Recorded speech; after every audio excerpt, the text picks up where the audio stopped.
നമസ്തേ. ഇന്ന് കർക്കിടക വാവുബലിയാണ്. പിതൃസായുജ്യ കർമ്മത്തിന് ഏറ്റവും അനുയോജ്യമായ ദിനമാണിന്ന്. കർക്കിടക വാവുബലി അനുഷ്ഠിക്കുക, അത് പൂർവജന്മ സുകൃതികൾക്ക് മാത്രമേ അതിനുള്ള സൗഭാഗ്യം സിദ്ധിക്കൂ. പിതൃകർമ്മത്തിൽ, ദേവകർമ്മത്തിലെ ഋഷികർമ്മത്തിലെ പിഴവ് സംഭവിച്ചാൽ പ്രായശ്ചിത്തം ചെയ്യാം. പിതൃകർമ്മത്തിൽ പിഴവ് സംഭവിച്ചാൽ പ്രായശ്ചിത്തമില്ല. വളരെ ശ്രദ്ധയോടെ അനുഷ്ഠിക്കേണ്ട കർമ്മം എന്ന നിലയിലാണ് ഇതിന് ശ്രാദ്ധം എന്നൊക്കെ പേര് കൊടുത്തിരിക്കുന്നത്. പിതൃതർപ്പണം എന്നാണ് പേര്.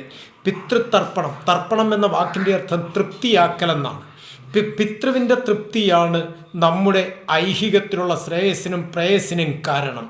ഈ ബലിച്ചടങ്ങ് നിർവഹിച്ചവർ ദയവായി കമൻ്റ് ചെയ്യണം. എല്ലാവർക്കും നമസ്തേ.